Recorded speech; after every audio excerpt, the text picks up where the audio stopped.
কিন্তু আবু জাহাল, আবু লাহাব, উতবা, সাইবা মক্কার বিশিষ্ট মুনাফিকদের পাওয়ারে সামান নবীর সম্মুখে যেতে পারত না। আর আবু জাহাল, আবু লাহাব, উতবা, সাইবা ভালোভাবে বুঝে নিয়েছিল আল আমিন নবী সত্য নবী, তার সম্মুখে যে জন যাবে সেই ঈমানের কলমা পড়ে মুসলমান হবে। জেনে বলেন সুবহানাল্লাহ। সবসময় মানুষকে মন ভুলিয়ে, মানুষকে চক্রান্তয় ফেলে মানুষকে ভুলিয়ে রাখতো, মুহাম্মাদের কাছে যাবি না।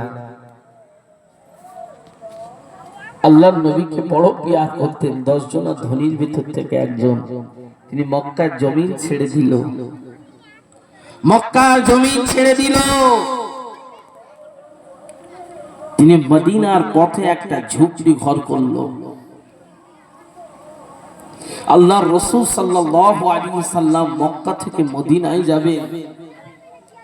ওই রাত্রিরে হযরত আলীর খবর পেয়ে গেল আবু জাহাল, আবু লাহাব তারা একটা আলোচনা করছেন আমার নবীকে মারবে। হযরত আলীর তখন বয়স অল্প। ওই রাতের অন্ধকারে দৌড়ে দৌড়ে দৌড়ে দৌড়ে আমার নবীর কাছে যায়। ইয়া রাসূলুল্লাহ, ইয়া হাবিবাল্লাহ, হুজুর আমার নবী ডাকবেন। আমার নবী বিছানায়, চাটায় বিছানায় আমার নবী শুয়ে আছে। আমার নবী কোনোদিন পা লম্বা করে শুতে পারত না, পা গুটিয়ে শুয়ে থাকতো।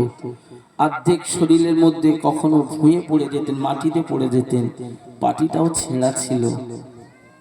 বিশ্ব নবী সেই পাটিতে তিনি একটু আরাম করছেন। হযরত আলী আমার নবীর কাছে গেলেন, যে আমার নবীকে বলছেন যে আমার নবীর গায়ে হাত দিয়ে ডাকাটাও বেয়াদবি হয়ে যাবে, আর আমার নবীকে যদি না ডাকি তাহলে কাফের মুনাফিক গুণ আমার নবীর ঘরটা ঘিরে ফেলবে, আমার নবীর উপরে অত্যাচার করবে। মুসলমান শুনে রেখে নাও, জেনে রেখে নাও, ও নবী পাকের উম্মাত উম্মতিনা, ছেলেরা, বাচ্চারা, জওয়ানেরা, এই শুনতে শুনে মানুষেরা, বিশ্ব নবী জানাবে মুহাম্মাদুর রাসূলুল্লাহ সাল্লাল্লাহু আলাইহি ওয়াসাল্লাম নবী আমার বিছানার মধ্যে ঘুমিয়ে পড়েছেন। আল্লাহ নবী মাথার গোড়ায় একবার হযরত আলী দাঁড়িয়ে দাঁড়িয়ে চোখ দিয়ে টপ টপ করে পানি তুষার গড়িয়ে যায়, আবার পায়ের দিকে দাঁড়িয়ে যায়।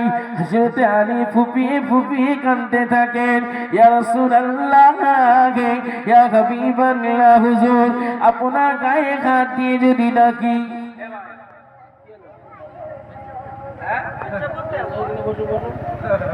পেশাব লেগেছে, মোবাইলটা দাও, ঢং হচ্ছে নাকি ভাই? চলো পেশাব ফিরে মোবাইলটা নিয়ে এখন বসবে। ওয়াজের মজলিসে ডিস্টার্ব করছে। এ ভাই এইগুলো ঠিক কি? হ্যাঁ বস বস।